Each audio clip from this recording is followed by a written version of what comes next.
con 11 minutos. 6 de la tarde con 11 minutos. Ya está aquí con nosotros el doctor Carlos Estarellas, analista internacional. Siempre bienvenido a estos micrófonos, doctor Estarellas. Muchas gracias.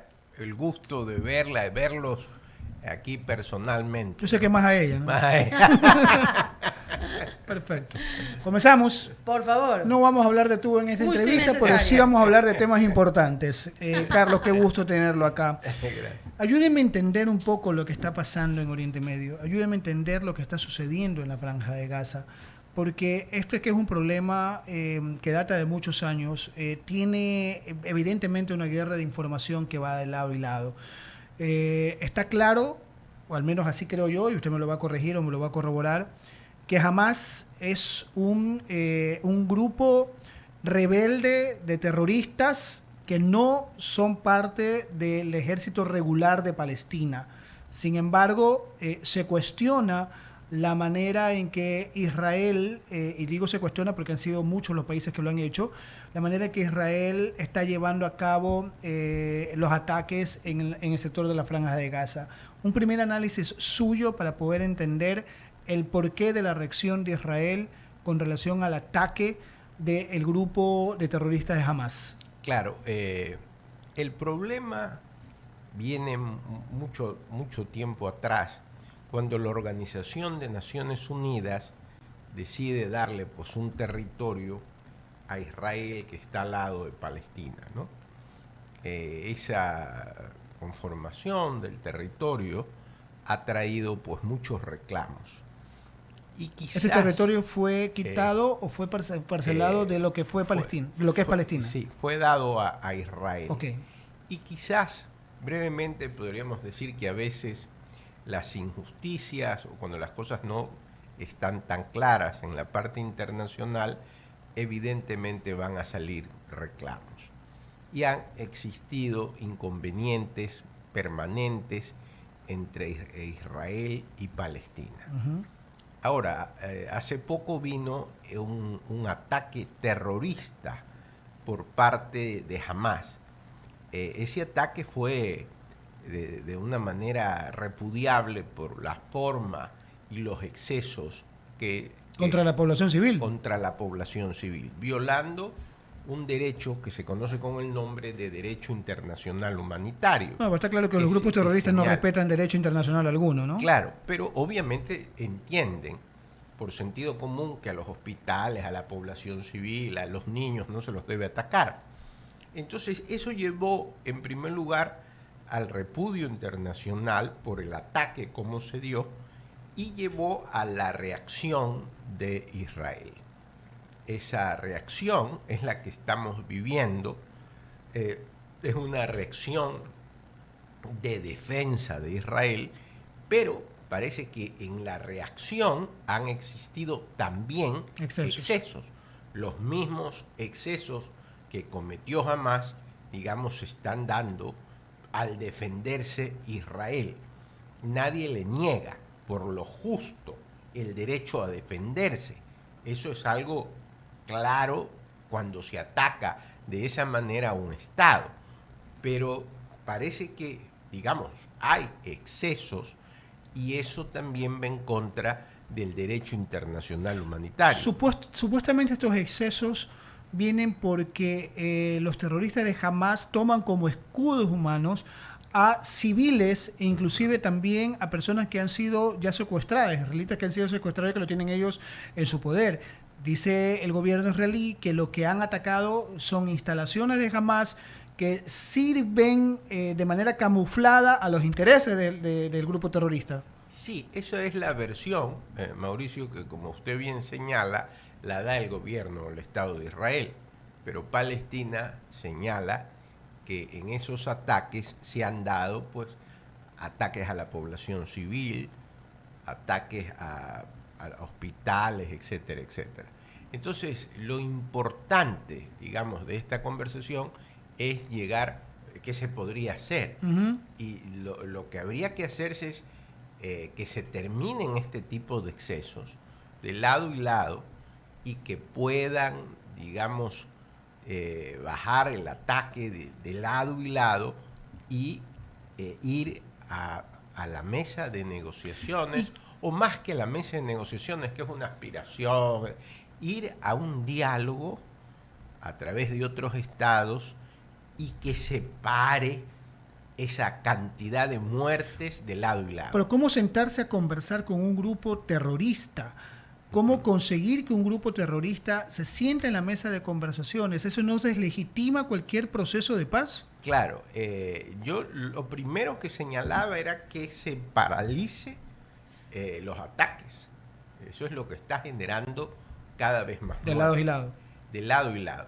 Y que en un mundo globalizado como el nuestro, donde todos los estados tienen intereses, Mauricio, han comenzado a tomar parte, unos a favor de Israel y otros a favor de Palestina. Y eso obviamente podría irse de las manos dentro del mundo árabe y además en general en una escalada terrible. Una escalada terrible que ya se ha dado. Usted me podría decir, bueno, pero usted es exagerado. Y yo le diría, no, porque ya en América Latina incluso hay gobiernos que han comenzado a hacer ruptura de relaciones diplomáticas, retirar embajadores, que yo no creo, por ejemplo, en el caso de Bolivia, que vaya a ayudar esto a parar la confrontación. Lo que se debe de pedir, y ya lo ha pedido el Papa, es que se paren los ataques porque hay una matanza de lado y lado. Entonces, que se paren esos ataques. Ahora, en la pregunta que usted me decía, Palestina no solo es Hamás. Entonces, no se podrá sentar jamás, pero Palestina tiene pues y hacia allá yo iba de Palestina, hacia allá yo iba para darle paso luego a Leonidas que continúe con otra parte de la entrevista. ¿Quiénes podrían ser estos interlocutores que puedan hacer que la paz regrese en el sector, tomando en consideración de que también hay una fuerte carga religiosa en este tema? No solo es la ocupación del territorio como tal, hay un fuerte componente religioso también en esto. Bueno, y es que el mundo musulmán es complejo, pero tampoco todos están con todos. No sé si me explico. Sí, sí. En la batalla del Camello se dividieron los parientes de Mahoma y los seguidores de Mahoma. Y hay esas divisiones. Entonces el mismo mundo musulmán es complejo. De hecho, se ha señalado reiteradamente que Irán está atrás porque Israel iba a firmar un tratado, un acuerdo con Arabia Saudita que a Irán no le convenía. Entonces hay intereses, obviamente. ¿Quiénes pueden ser interlocutores? Yo diría que la primera organización que debe ser interlocutor es las Naciones Unidas, por el simple hecho de que es las Naciones Unidas la que hace la partición. Entonces debería ser interlocutor. Ahora, no solo en el derecho internacional las organizaciones son interlocutores, también pueden ser personalidades. Puede ser el Papa, podría ser el Dalai Lama, solo para señalar personalidades a los cuales nadie puede tachar. Y yo volvería al punto de que hay varios medios para poder actuar, una conferencia internacional de paz, etcétera, etcétera. Pero no se puede lograr nada, Mauricio, si es que no se hace el alto al fuego. Sin voluntad, y el alto al fuego porque la matanza que se está dando es algo que la civilización como tal no puede permitirla. Es correcto, son muchos los civiles inocentes que están muriendo. Leonidas. Doctor, ¿cómo está? Buenas tardes. Qué gusto tenerlo aquí presencialmente, igualmente, mi querido doctor. Oiga, mi querido doctor, yo voy a ir por otro lado, después de este análisis que ha hecho usted de la situación en la Franja de Gaza. Quiero consultarle a usted cuál es su opinión sobre la nueva canciller designada por el presidente electo Gabriela Sommerfeld. El presidente electo estuvo hasta hace unos pocos días en España, en Europa, y en España pues llamaba la atención de nuevamente reactivar el tema de conseguir la visa Schengen, una oferta que le hizo el presidente Lasso y que también la toma el presidente electo. ¿Cómo ve usted esa designación de Gabriela Sommerfeld? ¿Y cree usted que ahora sí es posible o no ese tema de la visa Schengen? Leonidas, usted me pone en situaciones... Lo conozco hay que preguntar, mi querido doctor. Comencemos con la visa en Europa. Sí. Mauricio hoy puntualiza. El tema más fácil, doctor. Esto ha sido como el cuento del gallo pelón en el gobierno de Lazo. Mañana sale, pasado sale, el jueves sale, y no se ha hecho mayormente una política de Estado que vaya encaminada a algo justo, que es que se nos quite esa prohibición, que se nos dé la visa Schengen, que a Colombia se lo han exonerado y a Perú lo han exonerado. Por el tratado de libre comercio que tienen con la Unión Europea. Tratado idéntico al nuestro que tenemos, sino que en el gobierno nos tardamos nosotros, nos demoramos tanto que por eso no nos exoneraron. Entonces, ojalá que el señor Noboa, que ha estado en España, lo consiga. Eso sería un éxito para su gestión. Esperamos que eso se dé. Depende también del Parlamento Europeo, no solamente de España, que sea el que nos apuntale, sino que también el Parlamento Europeo tiene que votar. Es el Parlamento Europeo y una serie de instancias las que tienen que autorizarse. Y además al Ecuador se le piden, o se le están pidiendo, una serie de requisitos, a veces complicados por la situación en el que nos encontramos. En el Ecuador no afecta la ola migratoria de lo que está pasando a la gente que se va a Estados Unidos, por ejemplo. Bueno, claro, eso afecta. Afecta a la ola migratoria, afecta a la inseguridad jurídica, afecta a quererse bajar a la fiscal injustamente. Es decir, todas estas cosas suman. Del día a día ecuatoriano suman. Para restarnos la posibilidad de ingresar. Para restarnos. Ojalá que el señor Noboa tenga suerte, porque su suerte va a ser la suerte de los ecuatorianos. Con relación a la canciller, yo hubiera esperado que sea... Yo no conozco a la nueva canciller. Es una empresaria, es una empresaria distinguida que ha dirigido, digamos, líneas aéreas. Lo último de Ecuador. Ajá, y me acuerdo Aerogal también. Sí, Aerogal sí, cerró su operación de Entonces, yo le deseo la mejor de las suertes. Lo ideal siempre es que en cada área existan expertos, ¿no? Es decir, si va a nombrar ministro de Educación, que sea un maestro. Si va a nombrar ministro de Finanzas, sea un economista. Y siempre reconocidos y que conozca el ramo. Pero los ministros de Estado son personas de confianza del presidente. Ojalá. Yo creo que por el poco tiempo, Leonidas, que tiene el gobierno y que va a tener la canciller, por lo menos deberían tener una agenda mínima de política exterior.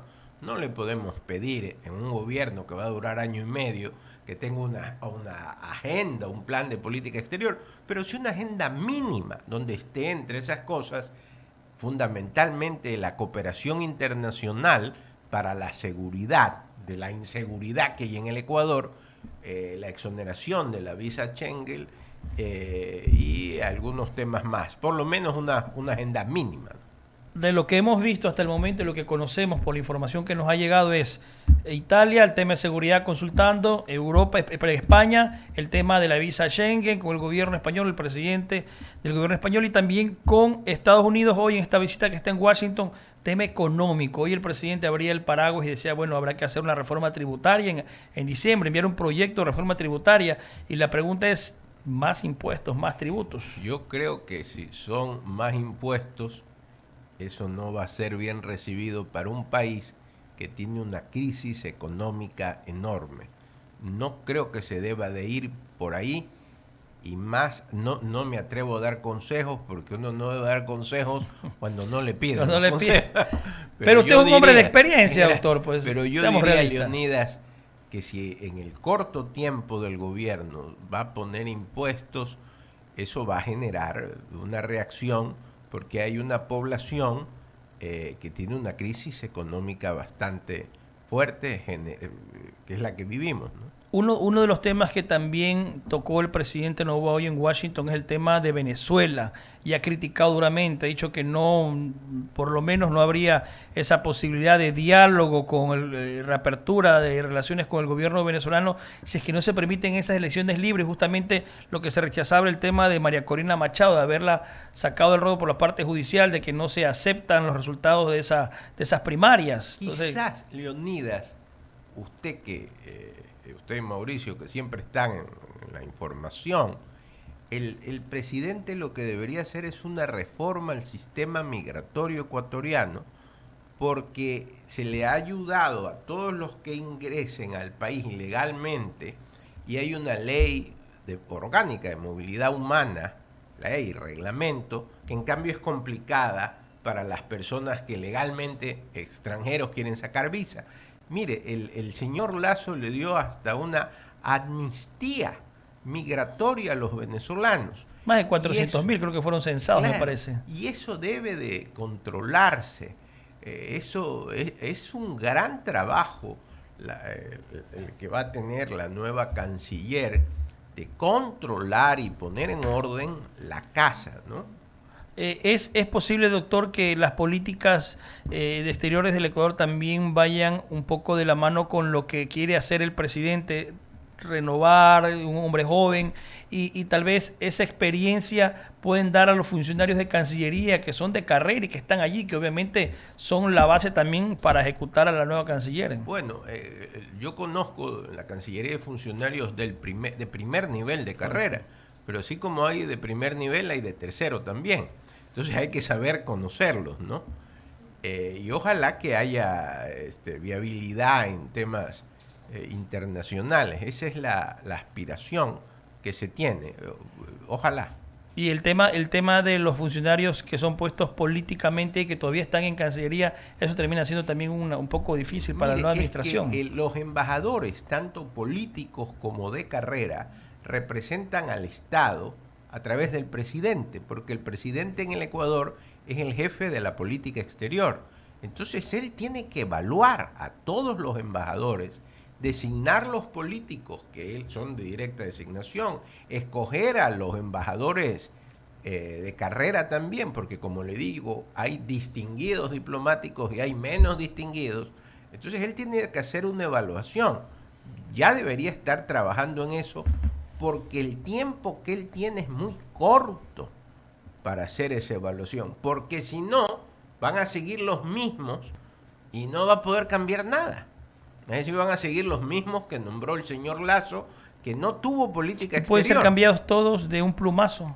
Bueno, analizando, claro, los nombra directamente el presidente de la República. Lasso no tuvo más de Ecuador en el mundo y el mundo en Ecuador, y lo único que le mandó es más delincuencia del mundo en el Ecuador. Gracias, mi querido doctor.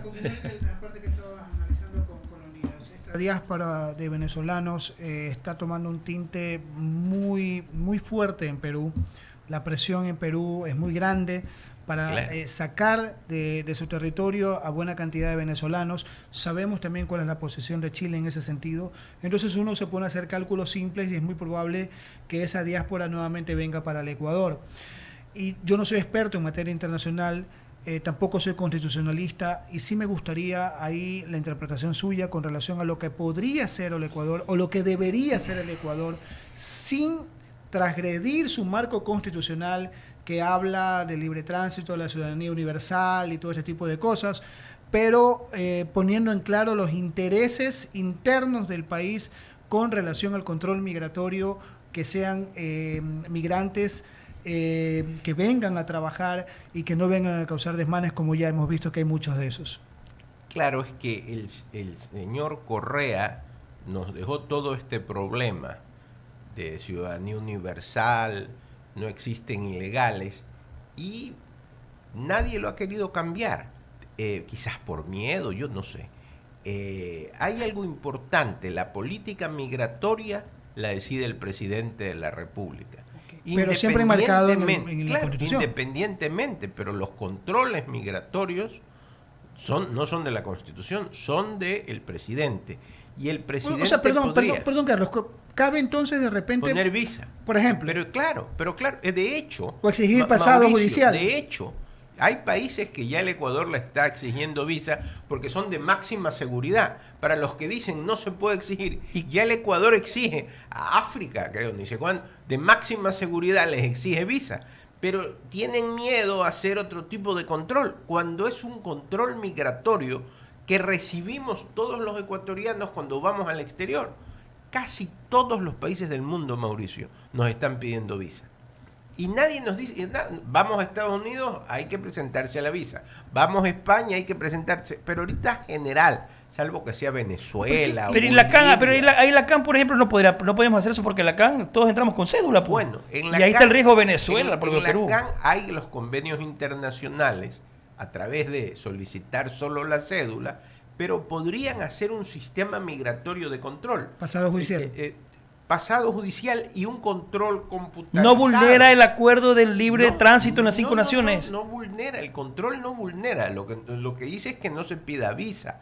Bueno, el ejemplo es la Unión Europea. Ustedes han estado en Europa y uno está en Madrid, de repente se va a París y de repente se va a Roma y parece que nadie les dice nada, pero el control es enorme. Es decir, saben a través de la computación. ¿Dónde está? Leonidas acaba de pasar, acaba de llegar. Hay mayor control. Pero aquí cualquiera puede ingresar, además de que hay fronteras alternas en Perú y en Colombia. Colombia, correcto. Entonces, no existe control migratorio y lo que dice Mauricio es preocupante, porque la noticia es, Perú los está expulsando. Chile no los va a recibir. Nosotros los registramos. ¿Dónde se van a ir? ¿Dónde? Nosotros les arreglamos la vida, vengan acá. Donde el cura de la parroquia van a venir acá.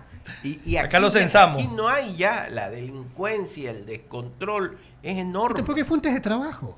No hay fuentes. Si no hay ni siquiera fuentes de trabajo para los connacionales, exacto. difícilmente lo hay para más si para los extranjeros. nacionales, como bien dice Mauricio, se quieren ir, si en este momento hay una fuga de cerebros, todos los profesionales jóvenes quieren irse del Ecuador porque dicen que no hay oportunidades de trabajo. ¿Cómo vamos a recibir a personas de Venezuela? ¿No?